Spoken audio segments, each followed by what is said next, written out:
اہمیت دعا، فضیلت دعا شریعت کے نقطہ نظر سے آج کا معصومانہ سوال جناب مولانا کمیل میدوی صاحب آغاز کریں گے۔ حضرت موسیٰ علیہ السلام سے اللہ سبحانہ وتعالیٰ نے کہا کہ اپنی قوم سے کہیے کہ اس زبان سے دعا کرو جس سے گناہ نہ کیا ہو۔ تو انہوں نے کہا کہ پروردگار یہ کیسے ہو سکتا ہے، ہر ایک نے زبان سے کوئی نہ کوئی تو گناہ کیا ہوا ہے۔ کہا تم نے اپنی زبان سے اپنے لیے گناہ کیا ہے، اپنی زبان سے اس کا گناہ تو نہیں کیا نا۔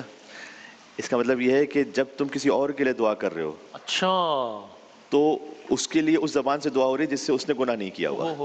اس کا مطلب ہے کہ تم اسے اس طرح سے دعا میں یاد رکھو ایک دوسرے کو کہ جب تم کسی اور کے لیے دعا کرتے ہو تو گویا ایک پاکیزہ زبان سے جس سے اس نے گناہ نہیں کیا دعا ہو رہی ہوتی ہے، وہ اللہ سبحانہ وتعالیٰ قبول کرتا ہے۔ تو جو کسی اور کے لیے دعا کرے تو پہلی بات تو یہ ہے کہ انفاق جو ہم کہتے ہیں نا، سیکریفائس، وہ فقط مال میں نہیں ہے، وہ دعا کی بھی کیفیت میں ہے کہ آپ دعا کریں۔ اور حضرت حسنین کریمین علیہ السلام کی روایت ہے کہ بی بی فاطمہ الزہرا سلام اللہ علیہا کے ساتھ وہ پوری رات دعاؤں میں مصروف رہے، اور امام حسن علیہ السلام کہتے ہیں کہ میں نے اپنی والدہ سے سنا کہ انہوں نے ہمارے لیے کوئی دعا ہی نہیں کی، گھر والوں کے لیے کوئی دعا ہی نہیں کی۔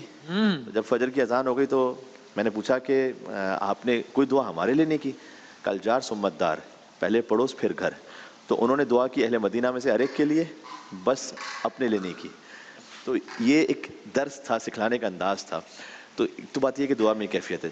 ہاں ایک بات یہ کہ جب گناہوں کی مغفرت کی دعا ہے تو پھر پہلے اپنے لے کریں، اس لیے کہ اس میں پھر ایک عاجزی ہے کہ پروردگار مجھے اس کے گناہوں کا نہیں معلوم، مجھے اپنے گناہوں کا معلوم ہے، اس لیے میں اپنے گناہوں کے لیے مغفرت۔ لہٰذا شب جمعہ بھی ہے، جناب امیر علیہ السلام فرماتے ہیں کہ ظلمت نفسی، ایسے اللہ کو پکارو کہ پروردگار میں نے اپنے نفس پر ظلم کیا، وتجرأت بجہلی، میں نے اپنی جہالت کی وجہ سے جرأت کی، وسکنت الی قدیم ذکرک لی، میں یہ سوچ کر مطمئن ہو گیا کہ تو پہلے سے کرم کرتا آیا ہے تو ہمیشہ کرم جاری ساری رکھے گا۔ اور کرم کیا کیا اللہ نے، اللہم مولایا کم من قبیح سترتا، کتنی برائیوں کو تو نے چھپا لیا، وکم من فاتح من البلایا قلتا، کتنی بلاؤں کو دور کیا، اور آخر میں فرماتے ہیں وکم من ثناء جمیل لست اہل له نشرتا، پروردگار کتنی میری خوبیاں جن کا میں مستحق ہی نہیں تھا تو لوگوں میں مشہور کی ہوئی ہیں۔ یہ جو عاجزی ہے نا، اس کا اظہار اپنے لیے کرو، جب رزق کی دعا مانگو کسی اور خیر بد کر کے تو پھر دوسروں کے لیے مانگو، پھر اپنے لیے مانگو۔ کیا کہنا ہے جناب، کیا کہنا ہے؟